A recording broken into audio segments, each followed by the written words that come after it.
നമസ്കാരം, news prime മലയാളത്തിലേക്ക് സ്വാഗതം. ലോക്സഭയിലെ പ്രതിപക്ഷ നേതൃസ്ഥാനം അക്ഷരം പ്രതി അതിൻ്റെ അന്തസ്സത്ത ഉൾക്കൊണ്ട് ലോക്സഭയിൽ പ്രതിപക്ഷത്തിൻ്റെ മുഴുവൻ ശബ്ദമായി നടനമാടുന്ന രാഹുൽ ഗാന്ധിയെ ബാലകൻ്റെ ബുദ്ധിയെന്ന് വിശേഷിപ്പിച്ച് അദ്ദേഹത്തിനെ നിർവീര്യമാക്കി കളയാം എന്നാണ് നരേന്ദ്രമോദി വിചാരിക്കുന്നത്. നരേന്ദ്രമോദിക്ക് അറിയാം, തൻ്റെ മന്ത്രിസഭയിൽ BJPക്ക് ഒറ്റയ്ക്ക് ഭൂരിപക്ഷമില്ല. രാഹുൽ ഗാന്ധി എന്നത് ശക്തനായ പ്രതിപക്ഷ നേതാവാണ്. പ്രതിപക്ഷം എന്നത് കേവലം കോൺഗ്രസ് അല്ല. കാരണം ഇത്തവണ ലോക്സഭാ തെരഞ്ഞെടുപ്പിൽ പ്രതിപക്ഷം എന്ന രീതിയിൽ BJPയെ തള്ളിയിടാൻ കോൺഗ്രസ് ഒറ്റയ്ക്കായിരുന്നില്ല പോരാട്ടം നടത്തിയത്. 2014-ലും 2019-ലും ലഭിച്ച സീറ്റുകളുടെ എണ്ണത്തിലും അതുപോലെ തന്നെ അവർക്കുണ്ടായ ദുരനുഭവവും കൃത്യമായി വിലയിരുത്തി തന്നെയാണ് സഖ്യത്തിൻ്റെ ഭാഗമായി ഇന്ത്യ മുന്നണി രൂപീകരിച്ച് മുന്നോട്ട് പോയത്. വോട്ടെണ്ണലിലെ പല ഘട്ടത്തിലും BJPക്ക് സംശയമുണ്ടായിരുന്നു NDA കേവല ഭൂരിപക്ഷമെങ്കിലും കടക്കുമോ എന്നുള്ള കാര്യത്തിൽ. ഒടുവിൽ ഇഴഞ്ഞിഴഞ്ഞ് 293-ലേക്ക് എത്തിയപ്പോഴാണ് അവർ ആശ്വസിച്ചത്. എന്നിട്ട് പോലും കേവല ഭൂരിപക്ഷത്തിലേക്ക് BJPക്ക് എത്താൻ കഴിഞ്ഞില്ല.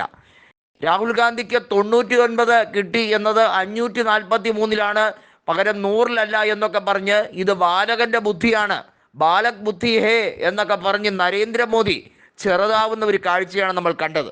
ഇതിനെതിരെ സോഷ്യൽ മീഡിയയിൽ ഒരു വലിയ ക്യാമ്പയിൻ തന്നെ കോൺഗ്രസ് അല്ല പ്രതിപക്ഷം ഒന്നടങ്കം അവിടെ മുന്നോട്ട് വരുമ്പോൾ BJP പ്രതിരോധത്തിലാവുകയാണ്. കോൺഗ്രസിൻ്റെ ഏറ്റവും ശക്തമായ മറുപടി കൂടി വന്നിരിക്കുന്നു.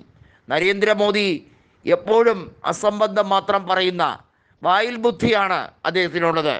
ബാലക് ബുദ്ധി എന്നതിന് കൃത്യമായൊരു കൗണ്ടർ പറഞ്ഞിരിക്കുന്നു കോൺഗ്രസ് എന്നുള്ളതാണ്. വായെടുത്താൽ നുണ മാത്രം പറയുന്ന ഒരു പെരുന്നുണയനായി നരേന്ദ്രമോദി അധപ്പതിച്ചു എന്ന് വളരെ ദുഃഖത്തോടെ പറയട്ടെ എന്നാണ് കോൺഗ്രസ് നേതൃത്വം പറയുന്നത്. അത് സത്യമാണ് എന്ന് ഞങ്ങൾക്ക് തെളിയിക്കാൻ പല കാരണങ്ങളുണ്ട് എന്നാണ് അവർ പറയുന്നത്. അബ്കി ബാർ ചോസോ പാർ എന്ന് പറഞ്ഞ് നരേന്ദ്രമോദി ജനങ്ങളുടെ മണ്ടയിൽ വലിയ രീതിയിലുള്ള ഒരു ആധിപത്യം ഉറപ്പിക്കാൻ ശ്രമിച്ചു. ജനങ്ങളാണ് യഥാർത്ഥ പോരാളികൾ എന്നത് ഒരു നിമിഷം കൊണ്ട് മറന്നുപോയി. ഞാൻ സാധാരണ ജന്മമല്ല, അസാധാരണ ജന്മമാണെന്ന് കൂടി പ്രഖ്യാപിച്ചു. എനിക്ക് ദൈവവുമായി നേരിട്ട് ബന്ധമുണ്ട് എന്ന രീതിയിൽ അദ്ദേഹം പ്രഖ്യാപനങ്ങൾ നടത്തി.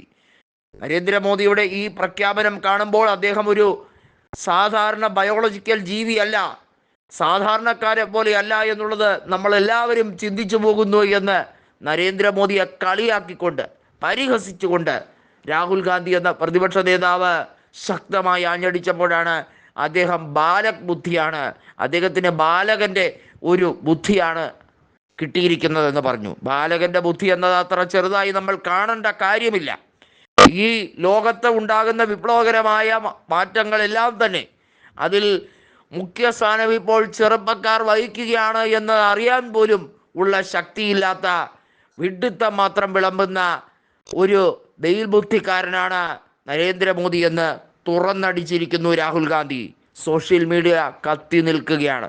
നരേന്ദ്രമോദിയുടെ ഔദ്യോഗിക പേജിൽ, ഔദ്യോഗിക യൂട്യൂബ് ചാനലിൽ, ഔദ്യോഗികമായി നടക്കുന്ന സോഷ്യൽ മീഡിയ സൈറ്റുകളിലെല്ലാം തന്നെ രാഹുൽ ഗാന്ധി അപേക്ഷിച്ച് എത്രയോ കുറവാണ് അദ്ദേഹത്തിനുള്ള ഇപ്പോഴത്തെ ആരാധകരും അദ്ദേഹത്തിനുള്ള ഫോളോവേഴ്സും എന്ന കാര്യം നോക്കുമ്പോഴാണ് അദ്ദേഹം എത്രത്തോളം ചെറുതായിരിക്കുന്നു എന്നുള്ളത് മനസ്സിലാക്കുന്നത്.